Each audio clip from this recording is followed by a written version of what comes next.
Abra em sua Bíblia no evangelista Lucas.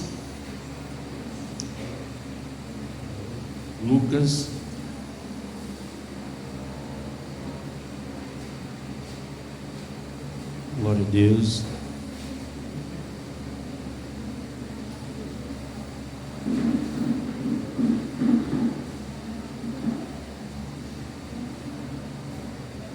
Glória a Jesus.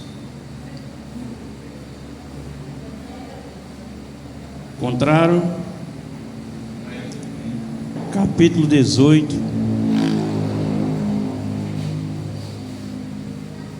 Glória a Deus.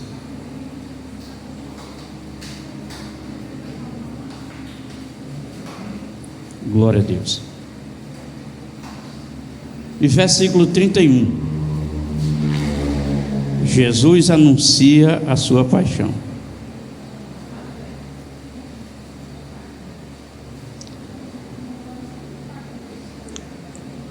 Glória a Deus. Façamos a leitura. Versículo 31 do capítulo 18 do Evangelho, escreveu Lucas. E tomando consigo os 12, disse-lhes: eis que subimos a Jerusalém, e se cumprirá no Filho do Homem tudo que pelos profetas foi escrito. Pois há de ser entregue ao gentio, e escarnecido, e injuriado, e cuspido, e havendo-o açoitado, o matarão, e ao terceiro dia ressuscitará. E eles nada disto entendiam, e esta palavra lhe era encoberta, não percebendo o que lhes dizia. Digam graças a Deus. Senhor Espírito Santo, o Senhor conhece a nós mais do que nós mesmos. O Senhor sabe as nossas necessidades. Nós podemos nos enganar, mas o Senhor não é enganado. Por essa razão, Senhor, eu te peço, meu Deus, pois nós estamos vivendo tempos difíceis, meu Pai, aonde há uma resistência para se submeter à sua vontade. Há uma compreensão na mentalidade humana que é um combate contra a realidade da sua vontade. E nós precisamos dos seus favores, nós precisamos da tua bênção. Nos dê claridade na nossa mente nessa noite, nos faça compreender, meu Senhor, e naquilo que não compreendemos, sejamos convencidos para se submeter à sua vontade, no nome de Jesus. Faça-se cumprir em nós o seu querer. Amém. Digam graças a Deus. Aplaudam o Senhor. Glória a Deus. Podem sentar.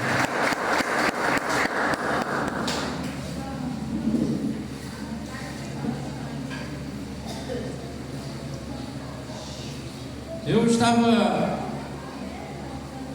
desde ontem estudando muitas coisas para poder fazer uma apreciação da palavra e comunicá-la à igreja. E de todas as passagens que eu li, que eu estudei, que eu fiz apreciação, foi no capítulo 18 de Lucas que se estabeleceu duas palavras. E ao meu entendimento, por ser mais fácil, eu ia contar a história desse juiz e dessa viúva, e ia traduzir para os irmãos, para a igreja, aquilo que é a vontade de Deus para nós. Porém, nós estamos vivendo um tempo muito difícil, muito complicado. Há uma das escrituras adverte sobre a apostatação da fé. E hoje em dia, muitos cristãos têm apostatado da fé, nem só no sentido de não querer ser mais crente, no sentido de ser crente, ou de querer ter sua vida em Jesus Cristo. Mas estamos vivendo um tempo onde estamos apostatando os princípios, os principais fundamentos e princípios de Deus para a vida cristã. Você vê que nesse capítulo 18 ele começa falando sobre essa mulher, nos incentivando a orar, a não desistir, a perseverar, a encarar a dificuldade, as afrontas. Ele manda a gente resistir, ter esperança, ter confiança nele. E ele termina esse assunto no versículo 8 dizendo: e quando o Filho do Homem vier, será que ele encontra ainda fé nessa terra? Será que aqueles que ele convocou para viver uma vida com ele, quando ele voltar, será que ele não vai encontrar alguém assim, com essa fé, com essa perseverança, com essa esperança? E ele prossegue o assunto. E quando chega no versículo 31, ele anuncia a sua morte. Nós estamos vivendo um tempo de dificuldade, de apostatação da fé, pelo fato do imediatismo. Hoje os crentes é muito imediato. Até a linguagem que o mundo aplica, os cristãos estão aplicando. Tipo assim: eu vou buscar Deus para alcançar essa bênção. Eu vou me consagrar mais para alcançar esse objetivo em Deus. Não entendendo que você já é consagrado. O Senhor já consagrou para que você viva esse caminho. Paulo, escrevendo aos Hebreus, ele diz que nós fomos consagrados a viver um novo e vivo caminho. Nós já somos consagrados. Mas a compreensão tem feito com que a ausência da compreensão tem feito com que a nossa fé não estabeleça na palavra de Deus. E nós vemos aqui uma das razões. A Bíblia diz que a fé vem pelo ouvir, e ouvir a palavra de Deus. Aleluia. A pregação, a fé vem pelo ouvir, não é pelo escutar. É por eu dar uma atenção devida àquela palavra. Aquela palavra, ela é para mim um assunto muito de meu interesse. Então aquela palavra, ela vai exercer uma semente de fé no nosso coração. E nós vemos aqui, quando Jesus anuncia esse trajeto para Jerusalém, ele finda o capítulo, o versículo 34, dizendo: e eles não entendiam esta palavra, eles não discerniam o cumprimento das profecias que anunciava. Jesus disse: e as profecias que foi dito pelos profetas vão se cumprir. Mas eles não discerniam, eles não compreendiam. E Paulo escreve aos Coríntios que essa falta de compreensão é porque o homem no seu sistema natural, ele não decide as coisas de Deus. Ele precisa ser espiritual. E ele só é espiritual quando ele dá ouvido à palavra de Deus. Não é quando ele escuta, é quando ele dá ouvido. Ele ouve a palavra, ele dá atenção, ele valoriza ela, ele se empenha para se manter nesta palavra. E Jesus disse algo aqui nessa narrativa que ela vai diretamente ao nosso encontro. Jesus disse: olha, disse para os discípulos: eis que eu subo para Jerusalém e lá se cumprirá tudo o que foi dito pelos profetas. Jesus, ele era ciente do que ele passava, do que ele ia passar. Porém, o fato dele ter o conhecimento, ele ser ciente do que ele ia passar, ele não ia passar se ele não provocasse o acontecimento. Nada da vida de Jesus ia acontecer com ele se ele não provocasse, se ele não fizesse acontecer. A profecia estava dita: você vai para Jerusalém, lá você vai ser entregue, vai apanhar, lá você vai ser tirado para fora de Jerusalém, porque tem que ser fora de Jerusalém. Então ele era quem tinha que provocar. Certa vez ele disse para o discípulo, a narrativa diz: Jesus estava com um semblante parecendo querendo ir para Jerusalém, e o discípulo disse: Senhor, se for para lá, vai morrer. Lá a morte, lá a morte te aguarda. Aleluia. Mas ele tinha que provocar isso. Ele, para chegar ao ponto de ser escarnecido, apanhar, ser cuspido, ele tinha que provocar. Se ele não fosse para Jerusalém, isso não ia acontecer. Se ele fugisse da realidade, da profecia, do que tinha que acontecer com ele, nada ia acontecer. Se ele fizesse como Jonas, eu disse: vai para Nínive, ele foi para outro lugar, não ia acontecer. Não ia acontecer. Então ele diz: olha, eu vou para Jerusalém porque eu preciso ir, e eu tenho que me submeter. Aí entra a nossa história. Na outra mensagem eu falei que alguns teólogos dizem que há 5 mil, 7 mil, 8 mil bênçãos, número de bênção para nós, promessas de bênção para nós. Não importa quantas são, não importa que aquela que estiver relacionada a mim e eu der ouvido e fizer ela, provocar ela na minha vida, ela vai se cumprir. Foi isso que aconteceu com Jesus.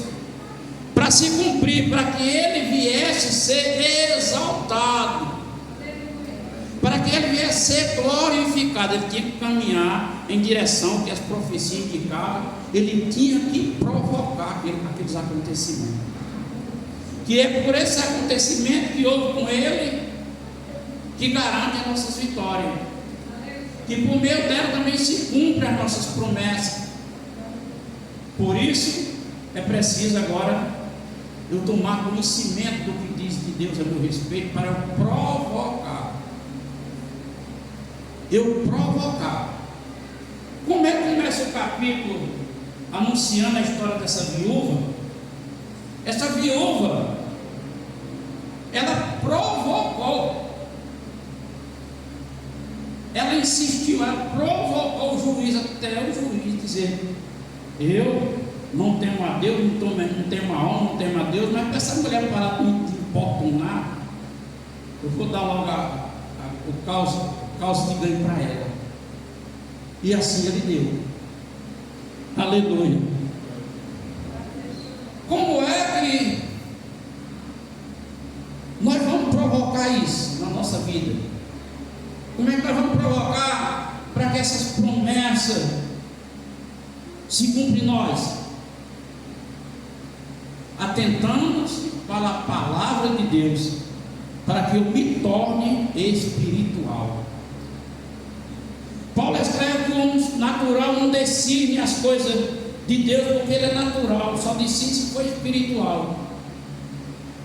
E há muita coisa na palavra de Deus que diz a nosso respeito, que Jesus disse assim: quando andar em um caminho e lhe pedir a capa, você dê a capa e a camisa, dê o vestido. Porque a lei sobrenatural, a lei espiritual, não é uma lei baseada em lógica. A lei baseada em lógica é a lei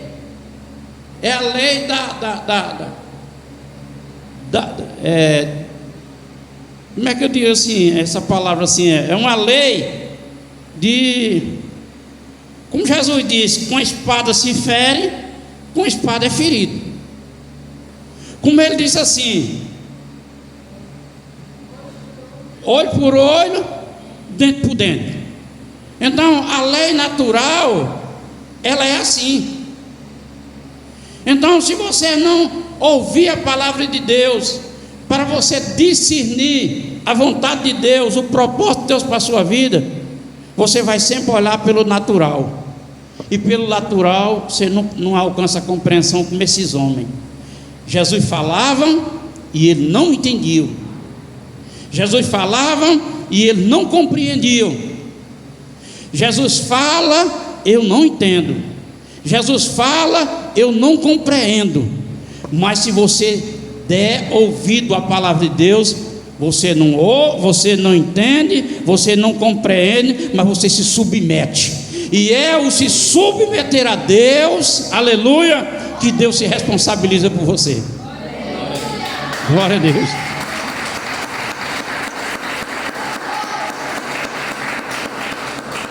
Jesus disse: eu vou para Jerusalém, eu tenho que ir para Jerusalém, e é fora das portas de Jerusalém, fora das portas. Nós vivemos, é por isso que a Bíblia diz que nos tirou para fora. Nós somos igreja, não é porque Deus puxou para dentro, é porque Deus tirou para fora. Aleluia. Nós fomos tirados para fora. É a tipologia de Jesus. Ele foi tirado de Jerusalém para se cumprir. Nós fomos tirados do mundo, para fora do mundo, para também se cumprir em nós as profecias de Deus na nossa vida. Jesus, vou para Jerusalém para se cumprir. Eu vou provocar, lá eu vou levar na face, lá eu vou ser cuspido, lá eu vou ser entregue. Então, somente com discernir espiritual é que eu vou compreender isso aí. No natural eu não vou compreender. Como é que eu vou para um lugar que eu sei que eu não vou me dar bem, mas só porque Deus está mandando eu ir? Porque Deus está anunciando que eu tenho que ir. Eu sei que não vou me dar bem, mas eu tenho que ir. Mas você pode ir, porque Deus garante a sua vitória. Você sabe por que o receio que nós temos de ir? Porque nós olhamos pelo natural, pela lógica. Se eu for, eu morro. Mas se eu olhar pelo espiritual, eu vou contar um testemunho da vida como espiritual, como é que é. Na semana passada, que aqui deu uma chuva bem grande. Sábado passado, eu estava dormindo. E Josilda gritou: bem, a casa toda está alagando. O sentido foi assim: há uma calha na lateral dessa igreja para casa, e havia aquele pé de pau ali, e as folhas vinham para cima. E meu genro, pouco tempo atrás, limpou, mas só calma as folhas. E como a folha interrompeu o percurso da água da calha, ela vazou por cima e alagou dentro de casa. E eu estava dormindo. Quando Josilda disse, eu saí lá na frente, fui lá aqui atrás da igreja, peguei uma escada de 4 metros, que ela é pesada. Eu com sono, dormindo quase. Arrodeei, coloquei ele na frente, subi, tudo escuro, e a chuva descendo, e o relâmpago abrindo. Sabe aquele relâmpago? O trovão. Quando eu cheguei no topo, palpei a parede da lateral da igreja. Jesus, tenha misericórdia de mim, me ajude. De repente, aumentou o relâmpago. Parecia que era em cima da casa. Qual é a reação natural? Medo. Quem não tem medo desse relâmpago? Que apesar do trovão que faz o barulho, o relâmpago dá susto também. E a miudou. Aí eu fui e disse: obrigado, Senhor. Esse relâmpago está vindo mais rápido, mais perto.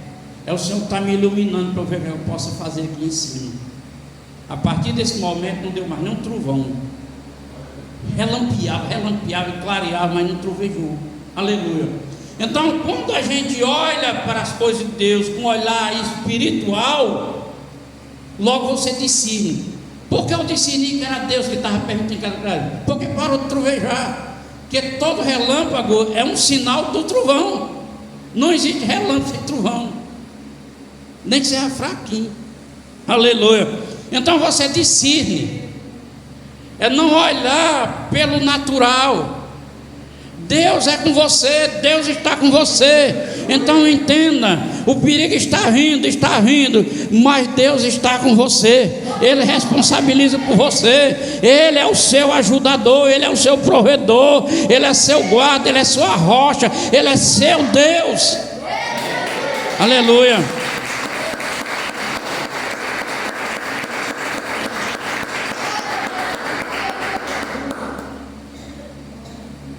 Jesus foi para Jerusalém, houve a provocação, pegaram ele e assim aconteceu. Fora de Jerusalém, Jesus foi morto. E ele disse: ao terceiro dia eu ressuscitarei. Assim é a nossa vida. Nós fomos tirados para fora do mundo para nos tornar aquilo que Deus projetou, planejou para que nós fôssemos. E o que nós somos filhos da fé, que vem de uma descendência de Abraão. É filho da fé, como Abraão, filho da fé. O filho que sabe olhar para as coisas naturais com discernir espiritual. Vamos, Isaac, servos, fica aí que eu vou ali com meu menino lá adorar e nós voltamos. E o que era que ele ia fazer? Naturalmente, sacrificar Isaac. O natural era sacrificar, e o espiritual era receber a bênção da volta para onde ele estava. É isso que nós somos, filho da fé, da promessa do Espírito de Abraão. Ele, antes de Isaac nascer, ele com a idade, o natural era o envelhecimento, 100 anos. O natural era o envelhecimento de Sara, 95 anos, 99 anos. Estéril. Esse era o natural. E ele dizia: mas Deus é poderoso para fazer existir aquilo que não existe. Aleluia. Então é isso que nossa fé tem que levar. Uma fé que leva a ter esperança, uma esperança que leva para frente, uma esperança que faz ao encontro aquele que preparou, planejou, executou e fez por nós, Jesus Cristo. Aleluia. Nós fomos tirados para fora. Agora nós vamos aproveitar e provocar. Eu tenho uma bênção para receber, vou provocar. Como ele fala da vinda de Cristo, quando o Filho do Homem vier, se ainda há fé por causa da apostasia. Esse capítulo 18 ele trata muito bem no começo a história dessa mulher. Tem muito cristão, irmão, que ele não tem perseverança. Ele não tem perseverança para nada. Ele é totalmente imediato. Ele quer uma coisa e ele planeja e ele vai tendo a certeza, e se não der certo ele desanda. Ele desanda.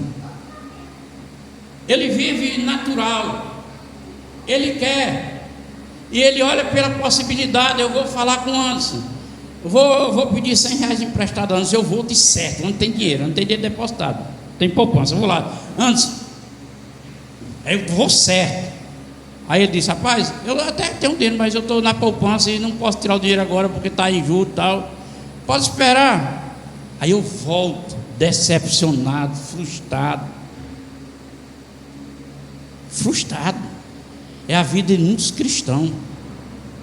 Eles tomam atitudes sem discernir.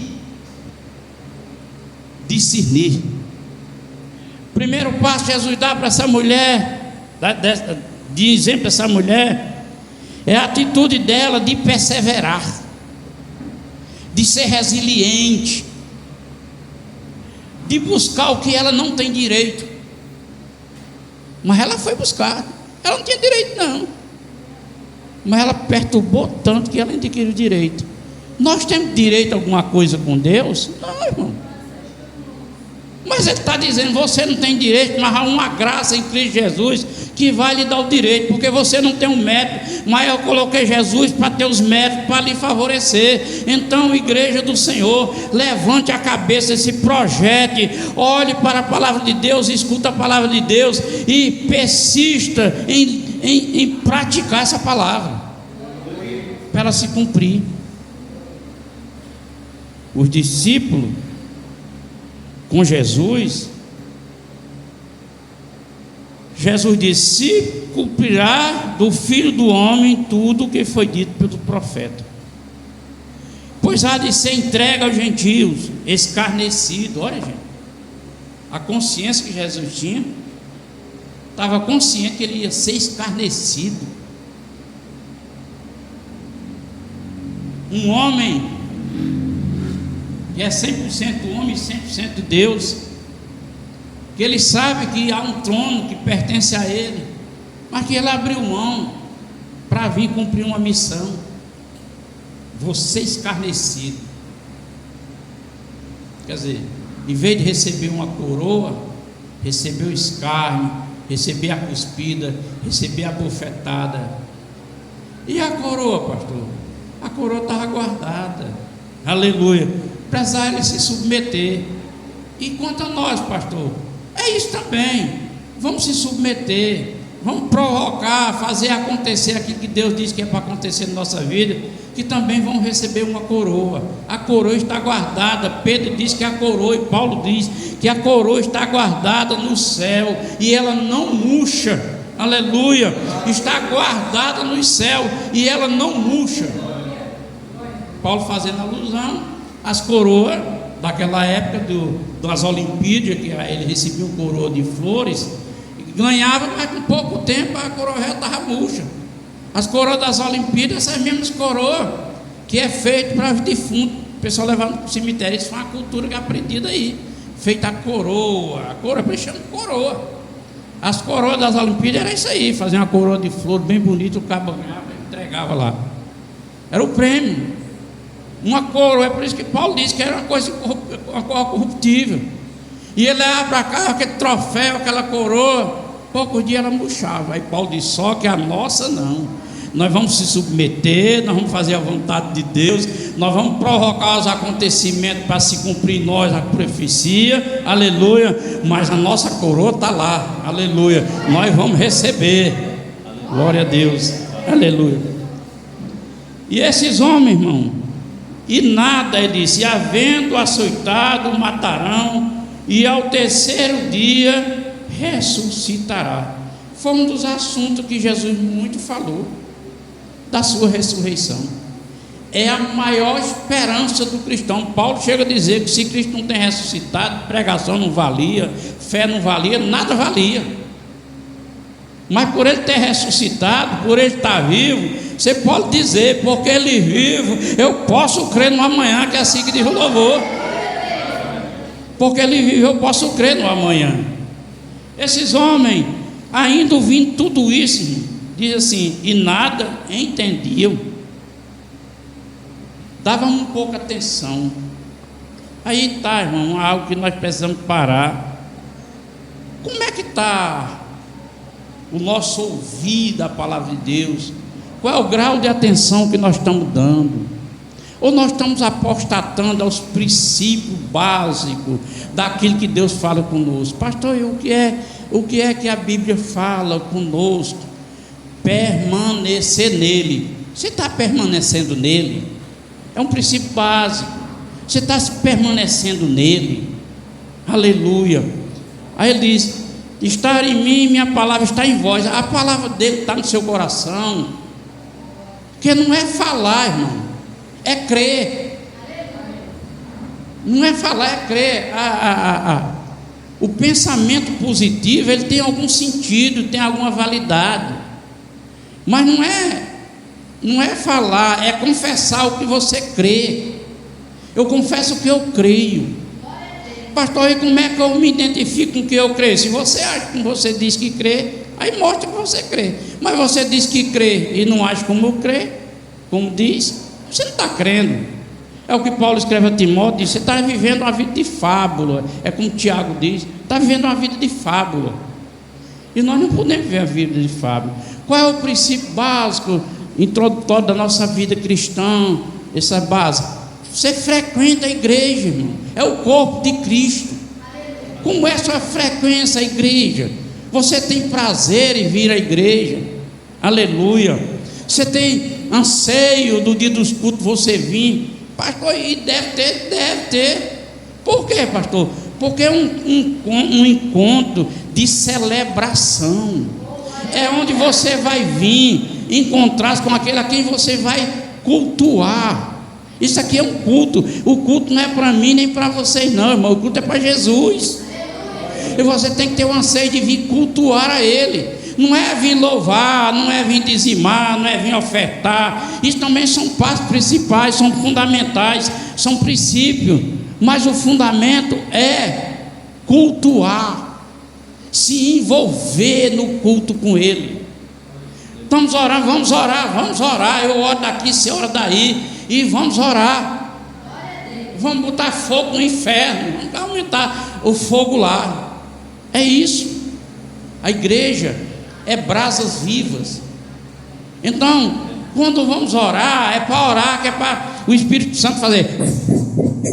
Você já viu como é que acende fogo? A gente vai ali para o sítio, faz um churrasquinho e a gente...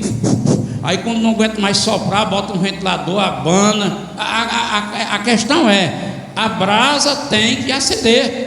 Aleluia. Assim é a sua vida, irmão. Aleluia. São princípios básicos que Deus está falando conosco, que nós temos que fazer com que essa brasa acenda. Aleluia. Para que o fogo seja aceso. Pastor, por quê? Para eliminar o pecado. O fogo de Deus é para queimar pecado. E a apostasia é um pecado. Então, nós estamos vendo um tempo onde o povo está apostatando. Hoje em dia, irmão, o pessoal ora em orações. Ainda há igreja que tem grupo de orações. Vamos orar de uma às duas, vamos orar de uma, não sei o que agora. Ainda tem, está reduzindo, mas tem. Mas poucas pessoas têm um ritual de oração, um ritual de uma leitura bíblica, de fazer um culto familiar. Poucos têm. Então, irmão, isso já é um apostatamento, está apostatando, porque isso é para ser comum na nossa vida, para ser natural. Amanhecer um dia, fazer uma oração, fazer uma reflexão, meditar, isso é para ser natural na nossa vida. Mas esse natural é espiritual. Quando o natural é natural, você nem liga para isso. Você está no natural e é natural, aí não liga para isso não liga. Quer dizer, não faz diferença. Mas se fizer, faz diferença. Aleluia. Se você fizer essa liturgiazinha, esse ritual, faz diferença. Aleluia. Glória a Deus. Porque todos aqueles que chegam-se a Deus, Ele chega a vós outros. Todo aquele que busca a Deus não será confundido. Aleluia. Toda alma que invoca, que busca o Senhor, esse recebe a salvação. Tem encontro com Deus, irmão. Aleluia. Portanto, amados, quando Jesus diz na história do capítulo 18, quando o Filho do Homem vier, será que vai encontrar essa fé? Quem de nós vai aguentar as pressões daqui para frente?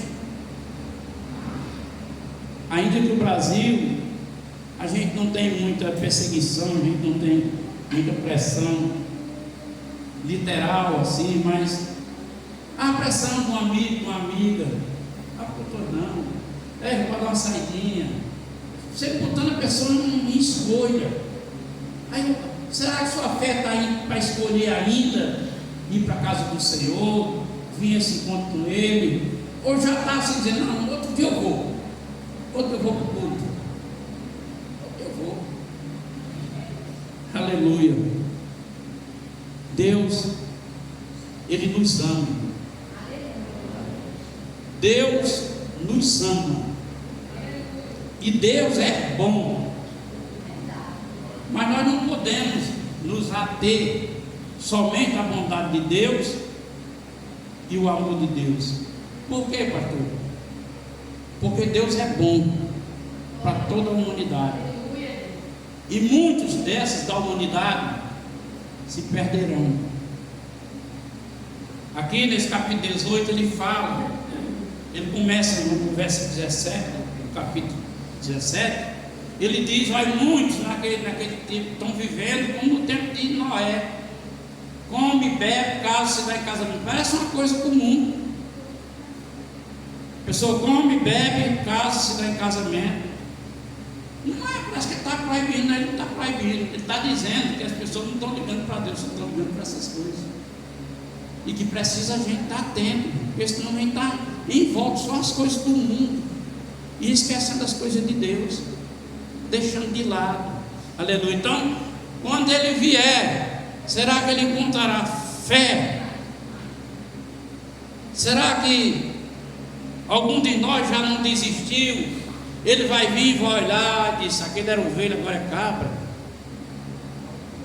Aquele era ovelha, agora é cabra.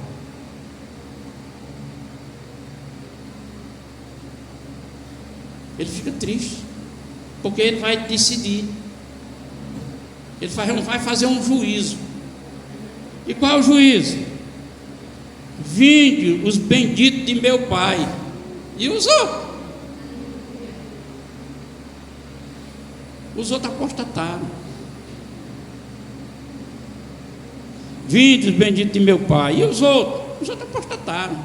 Começaram não estou com vontade de ir para o culto.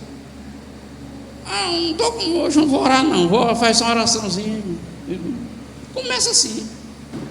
Eu até disse que ia ler uns textos da Bíblia, mas não vou ler não, deixar o pastor ler para ir pregar para mim.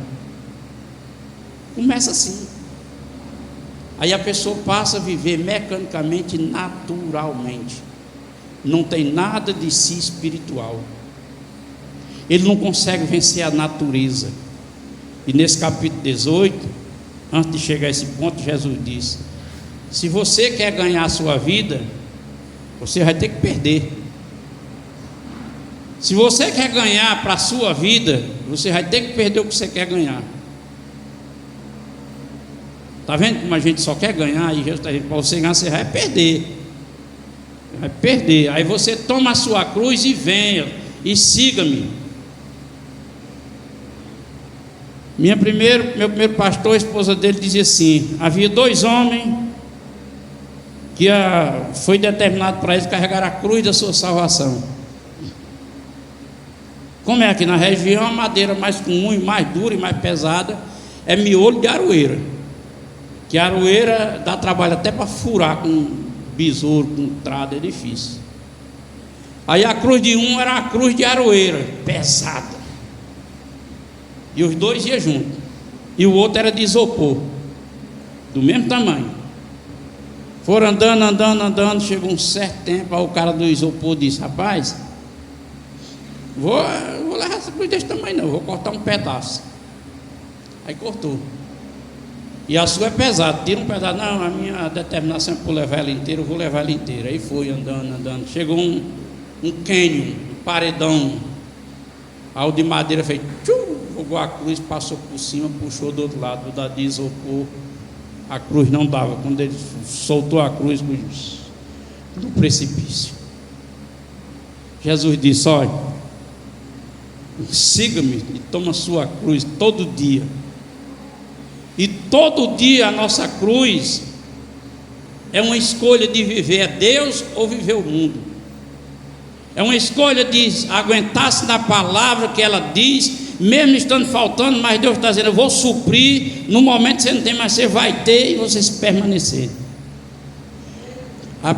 É se manter mesmo o coração surgindo o medo. Aí você se encolhe e diz assim: mas Deus me deu um espírito de coragem e de fortaleza, e não de medo. Eu vou me sustentar aqui. Estou vendo o medo, mas fecha os olhos. Porque abrir os olhos e olhar para Jesus, autor e consumador da fé, é fechar os olhos. É fechar os olhos para os acontecimentos, é fechar os olhos para as coisas temporais, fechar os olhos para os acontecimentos e para os temporais. Você fecha os olhos, porque você não quer olhar isso, você quer olhar para Jesus. Você vê pela fé, você encontra Ele. Aleluia. E quando eu olhei em cima, o relâmpago, claro, e eu tranquilo, peguei um balde bem grande, joguei fora de lixo, limpei. Aí eu desci da escada. Quando eu peguei a escada, parece que a escada tinha metade do peso. Mas por que pesou tanto? Era para estar mais pesado, porque ela ficou na chuva, encharcou, né? Mas por que quando eu trouxe ela estava mais pesada? É porque quando eu trouxe, eu estava agindo no natural. Eu subi pela emoção, pela motivação de limpar a Bíblia. E quando eu cheguei em cima, eu parei e virei a chave, tirei da carne e botei para o espiritual. Até então não tinha pedido nada a Jesus. Fui buscar a escada, botei a escada, subi com a força do homem, a força do braço. Passei para o lado de dentro, no escuro. Quando eu passei, caiu, não vi nada. Aí eu lembrei do Salvador. Jesus, tem misericórdia de mim, me ajude. Ao relâmpago, e eu olhei, e o coração quis ter medo.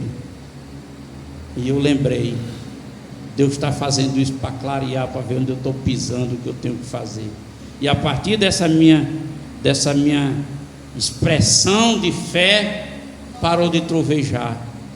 Porque na verdade só o relâmpago não faz muito medo, não. O medo foi aquele explosão grande.